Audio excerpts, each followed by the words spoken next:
স্বাধীনতা পদকপ্রাপ্ত গুণীজন, মন্ত্রী পরিষদের সম্মানিত সদস্যবৃন্দ, উপস্থিত সেনা, নৌ ও বিমান বাহিনী প্রধানগণ, সুশীল সমাজের সম্মানিত প্রতিনিধিগণ, উপস্থিত সুধীবৃন্দ এবং প্রিয় দেশবাসী, আসসালামু আলাইকুম। আজকের এই মহতী অনুষ্ঠানের শুরুতেই আমি বাংলাদেশের জন্মযুদ্ধে বীর শহীদদের অত্যন্ত শ্রদ্ধা ভরে স্মরণ করতে চাই, যাদের আত্মত্যাগে আমাদের স্বাধীন সার্বভৌম এই প্রিয় বাংলাদেশ, মুক্তিযুদ্ধে যারা আহত হয়েছেন, পঙ্গু হয়েছেন, সেই সকল আহত পঙ্গু মুক্তিযোদ্ধাদের প্রতি আমার গভীর শ্রদ্ধা এবং সম্মান। তাদের উদ্দেশ্যে বলতে চাই, আপনাদের এই সাহসী ভূমিকা এখনো বাংলাদেশের স্বাধীনতা প্রিয় মানুষের জন্য প্রেরণার উৎস। 1971 সালের স্বাধীনতা অর্জনের যুদ্ধ থেকে শুরু করে 2024 সালে দেশ এবং জনগণের স্বাধীনতা রক্ষার যুদ্ধ, এভাবে দেশের প্রতিটি ক্রান্তি লগ্নে যারা জীবন দিয়েছেন, আহত হয়েছেন, নির্যাতন নিপীড়নের শিকার হয়েছেন, তাদের প্রতি বিনম্র শ্রদ্ধা।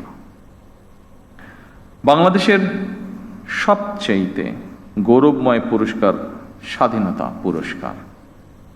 এটি বাংলাদেশের সবচেয়ে গৌরবজনক রাষ্ট্রীয় সম্মান।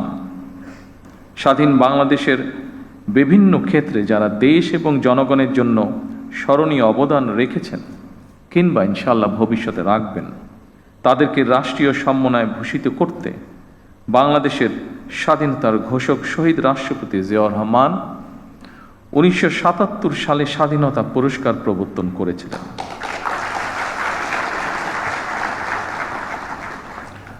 আজকের এই অনুষ্ঠানে আমি বাংলাদেশের স্বাধীনতার ঘোষক শহীদ রাষ্ট্রপতি জিয়াউর রহমান সহ স্বাধীনতা এবং মুক্তিযুদ্ধের ইতিহাসের সকল জাতীয় নেতার ভূমিকা এবং অবদানকে শ্রদ্ধা এবং ভালোবাসার সাথে স্মরণ করছি।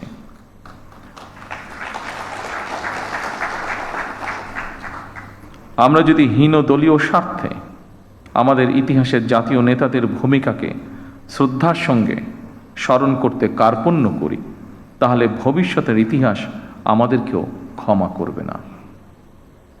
আমি বিশ্বাস করি, ঐতিহাসিক সত্য মেনে নিতে দ্বিধাচিত্তে থাকা হীনমন্যতার পরিচয়।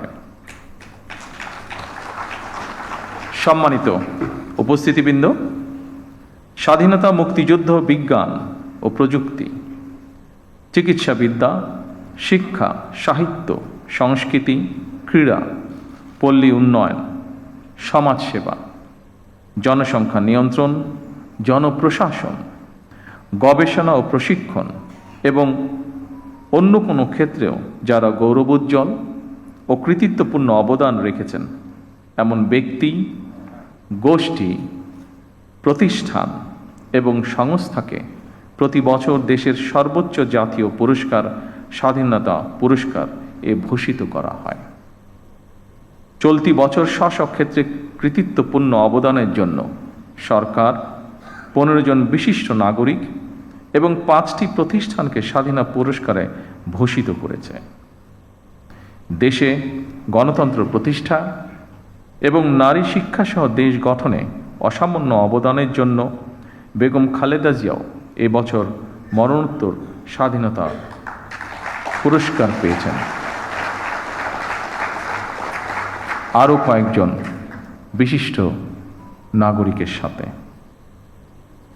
স্বাধীনতা পদকপ্রাপ্ত সকল গুণীজন এবং প্রতিষ্ঠানকে আমি আমার নিজের এবং দেশ ও জনগণের পক্ষ থেকে আন্তরিক অভিনন্দন এবং মোবারকবাদ জানাই।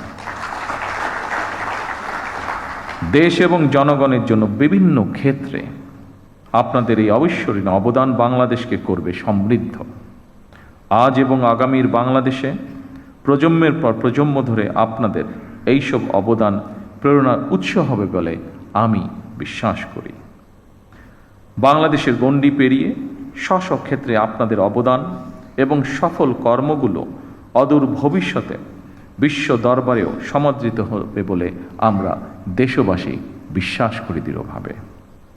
সম্মানিত সুধীবৃন্দ, অসংখ্য প্রাণের বিনিময়ে আমরা একটি স্বাধীন বাংলাদেশ পেয়েছি। সেই বাংলাদেশটি এখন 55 বছর পার করে ফেলেছে। এত বছরেও আমাদের যেমন অনেক প্রাপ্তি রয়েছে, অপ্রাপ্তিও কিন্তু কম নয়। সুতরাং আমাদের প্রত্যাশিত স্বনির্ভর সমৃদ্ধ বাংলাদেশ গড়তে হলে প্রতিশোধ, প্রতিহিংসা কিংবা অযথা বিতর্ক নয়। শহীদ রাষ্ট্রপতি জিয়াউর রহমান বলতেন, জাতীয় ঐক্য আমাদের শক্তি, বিভাজন আমাদের দুর্বলতা। সেই কথা স্মরণ করেই বলতে চাই, আমাদের পথ মত ভিন্ন হতে পারে, আমাদের মধ্যে বিভিন্ন ইস্যুতে বিতর্ক বিরোধ থাকতে পারে, তবে আমাদের মধ্যেকার বিতর্ক বিরোধ যেন শত্রুতায় রূপ না নেয়।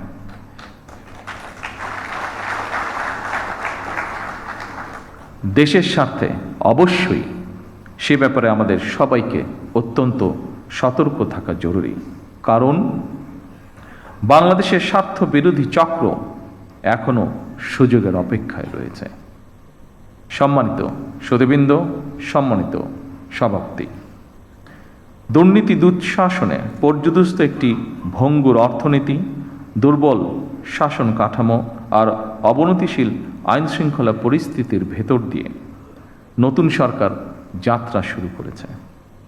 আইন শৃঙ্খলা পরিস্থিতির উন্নয়ন, দুর্নীতি নিয়ন্ত্রণের মাধ্যমে জনজীবনে শান্তি নিরাপত্তা ফিরিয়ে আনাই হচ্ছে আমাদের সরকারের অন্যতম প্রধান অগ্রাধিকার।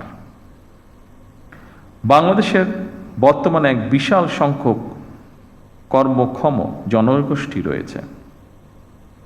কর্মক্ষম এই জনগোষ্ঠীর জন্য কর্মসংস্থান তৈরির এই মুহূর্তে হচ্ছে বড় চ্যালেঞ্জ।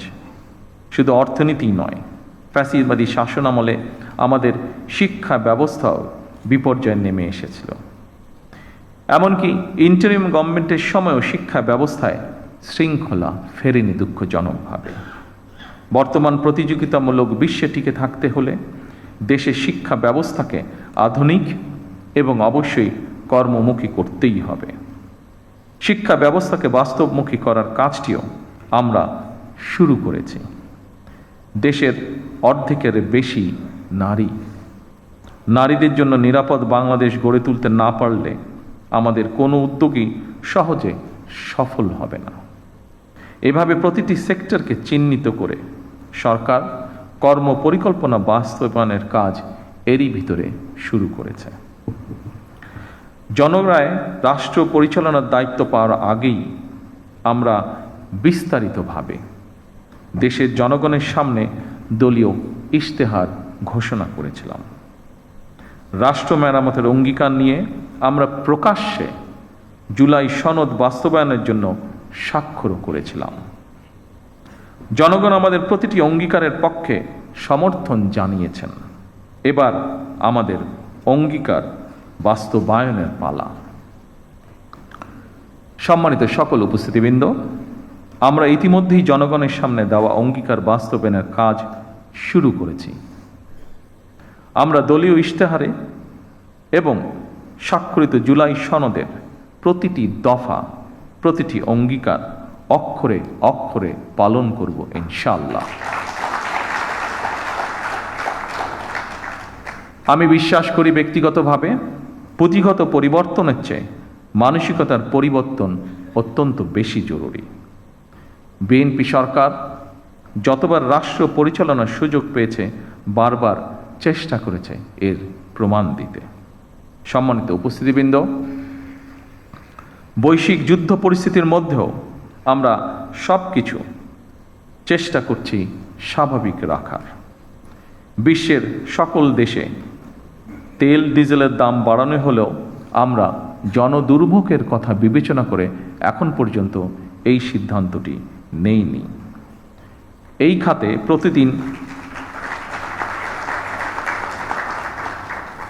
খাতে প্রতিদিন শত শত কোটি টাকা ভর্তুকি দিয়ে হলেও সরকার চেষ্টা করছে আন্তরিকভাবে পরিস্থিতি স্বাভাবিক রাখা, জনগণের সুবিধা নিশ্চিত রাখতে সরকার সম্ভাব্য সকল প্রকার প্রচেষ্টা অব্যাহত রেখেছে। কারণ বর্তমান সরকার জনগণের দ্বারা নির্বাচিত একটি সরকার। বর্তমান সরকার জনগণের কাছে দায়বদ্ধ সরকার।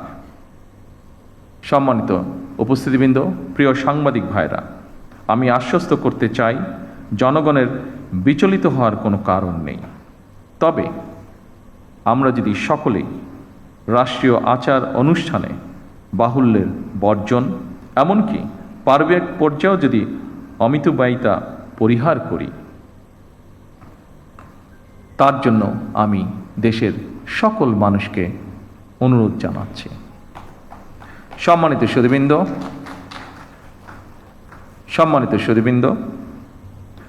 আজ যারা স্বাধীনতা পদকে ভূষিত হলেন, আপনারা প্রত্যেকে জাতির গৌরব। আপনাদের মতন সফল মানুষরা আগামী প্রজন্মের সামনে দৃষ্টান্ত হয়ে উঠুন, এই প্রত্যাশায় আপনাদেরকে আমি আরও একবার ধন্যবাদ জানাতে চাই। যারা মরণোত্তর পুরস্কার পেয়েছেন, আল্লাহর দরবারে তাদের মাগফিরাত কামনা করছি। সম্মানিত উপস্থিতিবৃন্দ, আমি এই বলে আমার বক্তব্য শেষ করছি। আল্লাহ হাফেজ। বাংলাদেশ জিন্দাবাদ। মাননীয় প্রধানমন্ত্রীকে তার মূল্যবান ভাষণ প্রদানের জন্য সশ্রদ্ধ কৃতজ্ঞতা ও আন্তরিক ধন্যবাদ জানাচ্ছি।